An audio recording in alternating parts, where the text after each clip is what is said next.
پرسوز، نگاہ بلند سخن دل نواز جا پرسوز، یہی ہے رخت سفر میر کارواں کے لیے۔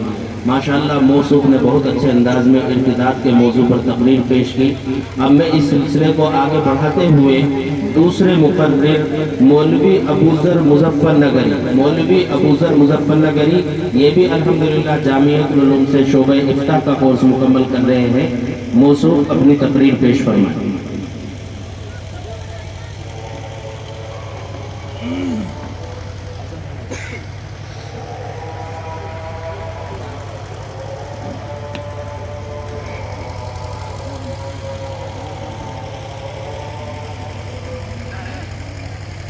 الحمد لله رب العالمين والصلاة والسلام على سيد المرسلين وعلى آله وأصحابه أجمعين، المبعوث إلى كافة للناس بشيرا ونذيرا وداعيا إلى الله بإذنه وسراجا منيرا، صدق الله مولانا العظيم وصدق رسوله النبي الكريم، ونحن على ذلك لمن الشاهدين والشاكرين، والحمد للہ رب العالمین۔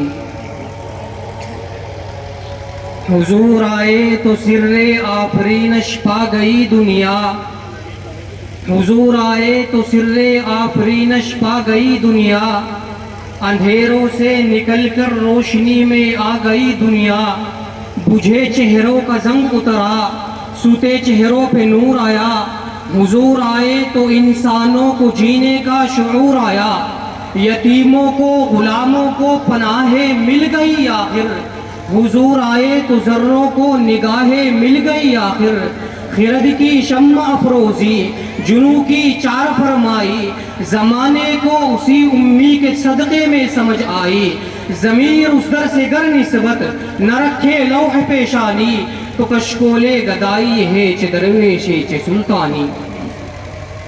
صدر محترم، اسٹیج پر جلوہ افروز معزز اساتذہ اکرام اور میرے دینی بھائیوں، ہمارا اہل سنت علماء دیوبند کا یہ عقیدہ ہے کہ کوئی انسان دنیا میں حضور کی سیرت کا حق ادا نہیں کر سکتا، تو پھر ہمارا یہاں آنے کا مقصد کیا ہے؟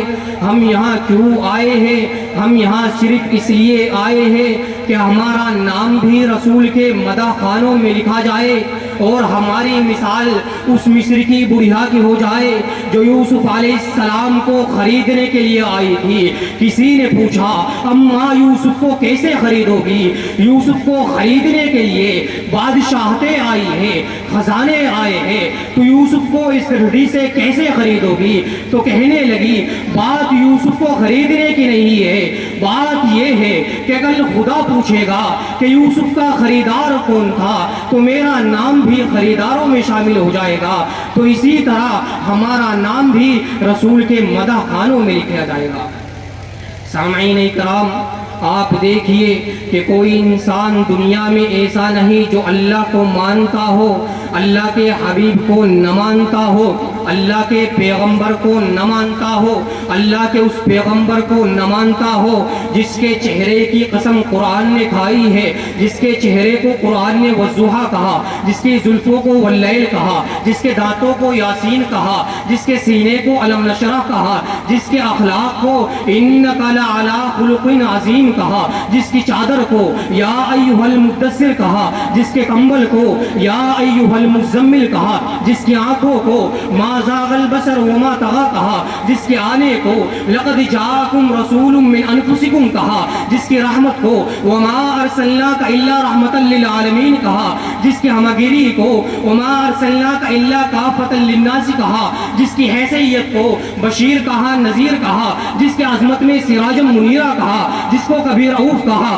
کبھی رحیم کہا، اور یہ بتایا اے پیغمبر تو رحمت للعالمین ہے اور میں رب ہوں، میں رب العالمین ہوں، میرے سوا رب کوئی نہیں ہے، تیرے سوا رحمت کا تاجدار کوئی نہیں۔ فرمایا ساری کائنات میں سب سے اعلیٰ، ساری کائنات میں سب سے نرالا یہ میرا حبیب ہے۔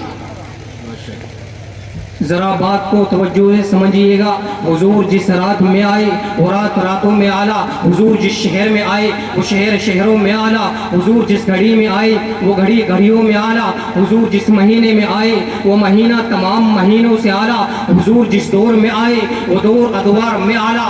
اس پیغمبر نے جس پتھر پہ قدم رکھا وہ پتھر سارے پتھروں سے اعلیٰ. اس پیغمبر نے دعا مانگی تو وقت سب سے اعلیٰ. وہ پیغمبر جس کے آنے سے دلوں کو سہارا ملا, جس کے آنے سے عرش کو مرتبہ ملا, جس کے آنے سے فرش کو مرتبہ ملا, جس کے آنے سے درختوں کو مرتبہ ملا, جس کے آنے سے پتھروں کو مرتبہ ملا.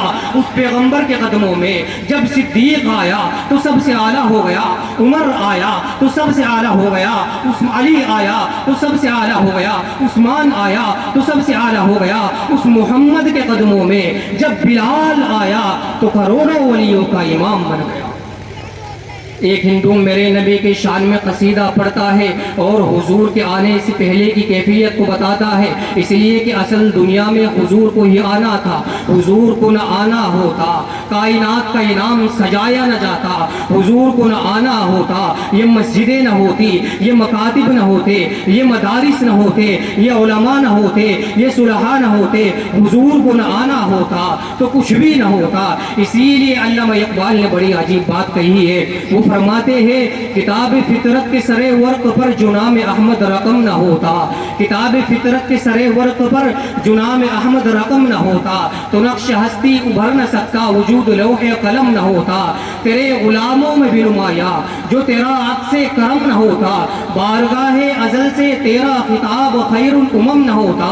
نہ روح حق سے نقاب اٹھتا, نہ ظلمتوں کا حجاب اٹھتا, فروغ بخش نگاہ عرفا اگر چراغ حرم نہ ہوتا. سامعین کرام, آپ دیکھیے حضور کی جب وفات ہوئی 12 ربیع الاول کے دن ابوالکلام آزاد کہتے ہیں کہ حضور کی وفات کا اعلان جب مدینے کی گلیوں میں ہوا تو جو کھڑا تھا وہ کھڑا رہ گیا, جو بیٹھا تھا وہ بیٹھا رہ گیا.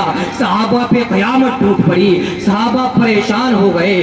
صدیق اکبر کہتے ہیں کہ میں نے دیکھا مسجد نبوی میں صحابہ کی ٹولیاں جمع ہے, صحابہ زار و قطار رو رہے ہیں, ان کی داڑیاں آنسوؤں سے ہو چکی ہے, اور لوگ کہتے ہیں کہ اگر نبی دنیا میں نہیں رہے تو پھر ہمارا دنیا میں رہنے کا کوئی مقصد نہیں. یہ 12 ربیع الاول جب مدینے میں آیا تھا, حضور کی وفات کا اعلان ہوا تھا, صحابہ پہ قیامت ٹوٹ پڑی تھی, صحابہ پریشان ہو گئے تھے. حضرت فاطمہ نے رو کر کے کہا صبت علیہ مصائب لو انہا صبت علی الایام سرن لیالیہا, کہ میرے باپ کی وجہ سے مجھ پر اتنا صدمہ آیا کہ اگر وہ صدمے دنوں پر آتے تو دن بھی رات بن جاتے. حضرت علی رضی اللہ عنہ نبی کے جسد اطہر کے پاس آئے اور پیغمبر کے چہرے سے کپڑے کو ہٹایا اور یہ فرمایا کہ اے پیغمبر اگر تو نے رونے سے منع نہ کیا ہوتا تو علی آج تجھے آنسوؤں سے غسل دیتا. صدیق اکبر آئے, نبی کے چہرے سے کپڑے کو ہٹایا, ماتھے کو بوسا دیا اور یہ فرمایا کہ اے پیغمبر تیرا دنیا میں آنا بھی پاک تھا اور تیرا جانا بھی پاک ہے. یہ صحابہ کا عشق تھا, یہ صحابہ کی لگن تھی, یہ صحابہ کی محبت تھی. دعا کرے کہ اللہ تبارک و تعالی ہم سب کو کہنے سننے سے زیادہ عمل کرنے کی توفیق نصیب فرمائے. وآخر دعوانا ان الحمد للہ رب العالمین.